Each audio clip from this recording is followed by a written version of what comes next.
તો અમદાવાદમાં વધુ એક એચએમપીવીનો કેસ નોંધાયો છે। શહેરના ગોતા વિસ્તારમાં રહેતા 4 વર્ષીય બાળકમાં નોંધાયો છે કેસ। એસજીવીપી હોસ્પિટલમાં હાલ સારવાર હેઠળ છે બાળક। તો 4 વર્ષીય બાળક હાલ સારવાર હેઠળ છે। કેવી રીતે ફેલાય છે તેની જો વાત કરવામાં આવે એચએમપીવી કેસ અંગે તો ખાંસી અને છીંક ખાવાથી પણ ફેલાઈ શકે છે। સંક્રમિત વ્યક્તિઓ ને અડવાથી પણ તે ફેલાય છે। બાળકો અને વૃદ્ધો તેમજ જેની ઇમ્યુનિટી સિસ્ટમ નબળી હોય છે તેવા લોકોને સૌથી વધારે તેનો ખતરો રહે છે।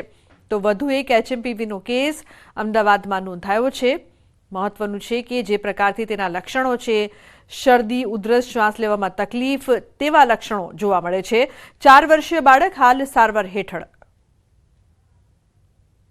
તો બાળકોમાં ન્યુમોનિયા પણ થઈ શકે છે એચએમપી વાયરસની જો વાત કરવામાં આવે। અરવલ્લી મોડાસાના ધોળિયા ગામના ગ્રામજનોમાં આક્રોશ છે। જિલ્લા કલેક્ટર કચેરી ખાતે છાજિયા લઈને વિરોધ દર્શાવાયો છે। કોરી માલિકે ગામના ગૌચરમાં ગેરકાયદે રસ્તો કરતા વિરોધ, સત્તાના જોરે લીઝ માલિકે રસ્તો કરતા ઉગ્ર આક્રોશ। ગેરકાયદે રસ્તો પસાર થતા રોગચાળાની ભીતિ। છેલ્લા 1 વર્ષથી ગામમાં ધૂળિયું વાતાવરણ થતા સ્વાસ્થ્ય સામે ખતરો। ધૂળ ઉડવાના કારણે ખેતીમાં પણ પાકનો નથી થતો વિકાસ। જિલ્લા કલેક્ટરને 100થી વધુ મહિલાઓ અને પુરુષોએ આવેદનપત્ર આપ્યું છે।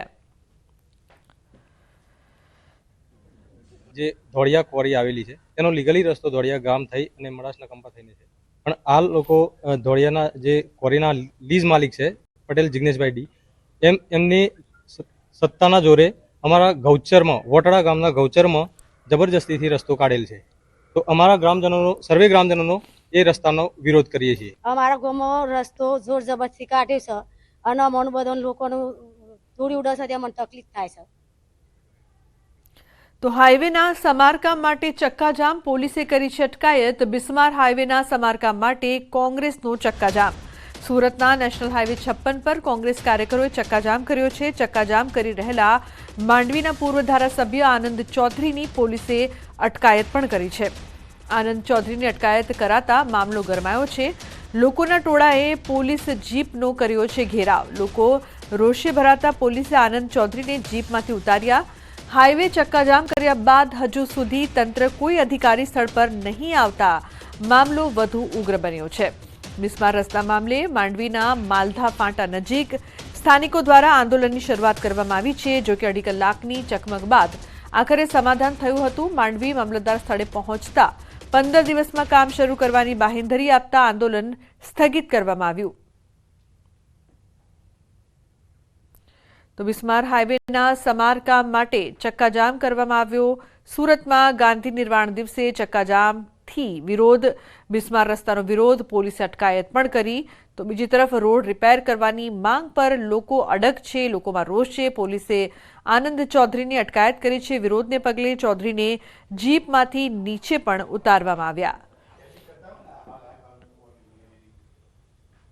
આ રોડ 10-1 થી NHAI ને આપવામાં આવ્યો છે અને એમપી સાહેબે માનનીય એમપી સાહેબે બી એમની સાથે મીટિંગ યોજી હતી અને હાલ આજ રોજ મેં NHAI ના અધિકારી સાથે ચર્ચા કરતા તેઓ તરફથી દિન 15 દિવસમાં આ કામગીરી શરૂ કરવામાં આવશે અને આ બાબતે એમને કન્સલ્ટ કોન્ટ્રાક્ટરને કામગીરી સોંપી દીધી છે એવું જણાવવામાં આવ્યું છે।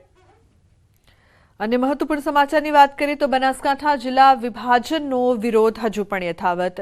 ધાનેરામાં વિભાજનનો વિરોધ યથાવત છે। જડિયા ગામે રાત્રિ બેઠકમાં લેવાયો છે નિર્ણય। સર્વ સમાજના આગેવાનોની માંગ બનાસકાંઠા જિલ્લામાં યથાવત રાખવામાં આવે તેવી માંગ। હાથમાં બેનર લઈને નોંધાવ્યો છે વિરોધ।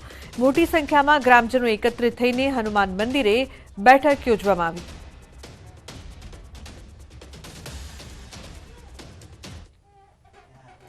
તો જૂનાગઢમાં કોંગ્રેસમાં બબાલ મામલે પૂંજા વંશનું નિવેદન સામે આવ્યું। પૂંજા વંશના ભાજપ પર ગંભીર આક્ષેપ। કોંગ્રેસના કાર્યક્રમમાં ખલેલ પહોંચાડવા કાવતરું। હું પોતે એ માણસને ઓળખતો પણ નથી। ભાજપ દ્વારા વ્યક્તિને મોકલવામાં આવ્યો હતો। કોંગ્રેસે જોડવાનું શરૂ કર્યું હોવાથી કાવતરું। ભાજપના પેટમાં તેલ રેડાયું હોવાથી કાવતરું। મહત્વનું છે કે કોંગ્રેસના અભિવાદન સમારોહમાં હોબાળો થયો હતો. કરશન સોલંકી નામના વ્યક્તિએ પૈસા લઈને ટિકિટ અપાતી હોવાનો આક્ષેપ કર્યો હતો, જે અંગે કોંગ્રેસના શહેર પ્રમુખ મનોજ જોશીએ નિવેદન આપ્યું હતું કે આ વ્યક્તિ કોંગ્રેસનો કાર્યકર નથી, પરંતુ ભાજપ દ્વારા કાવતરું કરાયું છે. ત્યારે હવે પૂંજા વંશે પણ ભાજપ પર સીધો આક્ષેપ કર્યો છે. ત્યારે સત્ય શું છે તે સમયની સાથે જ બહાર આવશે. કોંગ્રેસ કાર્યાલયમાં અમારા વોર્ડમાં હું 30 વર્ષ ત્યાં છું. એમ કહે છે ને બાપુજીમાં મેં ટિકિટમાં અને આપણે જીતાભાઈ રેલીમાં હું ગયો છું અને કે તમે સભ્ય નથી. હવે સભ્ય છે નથી, પૈસા લઈને ટિકિટો આપે છે, એ ફાઇનલ વાત છે. ભીખા બાપા જોશી ને મનોજ જોશી પૈસા લઈને ટિકિટો આપે છે. કાર્યક્રમની શરૂઆત હજી અમે કરીએ એ પહેલા ભાજપ દ્વારા મોકલવામાં આવ્યા હોય ને કોંગ્રેસનો કાર્યક્રમ ડિસ્ટર્બ થાય એ પ્રકારનું બહુ સ્પષ્ટપણે દેખાઈ આવે છે. જે ભાઈ આવે છે એમને અમે નામથી હું પોતે ઓળખતો પણ નથી. આ પ્રકારનું કમલમમાં કાપવાનું શરૂ થયું છે અને કોંગ્રેસ કાર્યાલયે જોડવાનું કામ શરૂ થયું છે. એના કારણે ભાજપના પેટમાં તેલ રેડાણું છે કે કોંગ્રેસ સારી રીતે ગોઠવી ન શકે. તો વિદ્યાર્થીને માર મારતો વિડીયો વાયરલ. રાજકોટના શાપર વેરાવળનો વિડીયો વાયરલ થયો છે. ખાનગી ટ્યુશન ક્લાસીસમાં બાળકને માર મારવામાં આવ્યું. વિદ્યાર્થીને ફૂટપટ્ટીથી મારતા શિક્ષિકા દેખાયા. બાળકને માર મારતો વિડીયો સોશિયલ મીડિયામાં વાયરલ થયો છે. વિડીયો ક્યારનો છે તે અંગે ન્યૂઝ 18ની કોઈ પુષ્ટિ નહીં. તો વિદ્યાર્થીને માર શિક્ષિકાનો વિડીયો વાયરલ થયો છે. ઉલ્લેખનીય છે કે ખાનગી ટ્યુશન ક્લાસીસમાં બાળકને માર મારવામાં આવ્યો છે. દ્રશ્યોમાં જોઈ શકાય છે કે કઈ રીતે બાળકને ફૂટપટ્ટીથી માર મારવામાં આવે છે. વિડીયો ક્યારનો છે તે અંગે કોઈ જાણકારી હજુ સુધી સામે નથી આવી. ટ્યુશનની શિક્ષિકા કઈ રીતે બાળકને મારી રહી છે તે દ્રશ્યો અહીંયા જોવા મળી રહ્યા છે. વડોદરામાં અસામાજિક તત્વોનો આતંક. દારૂના ધંધાની અદાવતમાં જાહેરમાં મારામારી કરી. તું કંટ્રોલમાં વર્ધી કેમ લખાવે છે તેમ કહીને યુવક પર હુમલો કર્યો. હુમલાની ઘટનાના સીસીટીવી ફૂટેજ પણ સામે આવ્યા છે. 6 લોકો સામે પોલીસ ફરિયાદ નોંધાઈ છે. તો આ તરફ સામા પક્ષથી પણ ફરિયાદ નોંધાવાઈ છે. સામા પક્ષે ઝઘડો કરીને બદનામ કરવાની ધમકી આપ્યાની ફરિયાદ નોંધાવી. પોલીસે બંને પક્ષે ગુનો દાખલ કરીને વધુ તપાસ હાથ ધરી છે.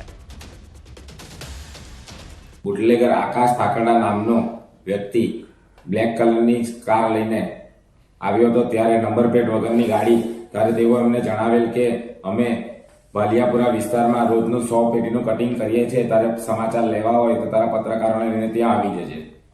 ત્યારબાદ તેઓએ અમને માથાના ભાગે 5 વખત પટ્ટા મારેલ અને જાનથી મારી નાખવાની ધમકી આપેલ. આજરોજ અમે માંજલપુર પોલીસ સ્ટેશનમાં ત્યારબાદ બુટલેગર ભાઉ દરબાર, તેની સાસુ રમીલા અને સપના તેમ અન્ય ઈસમો વિશે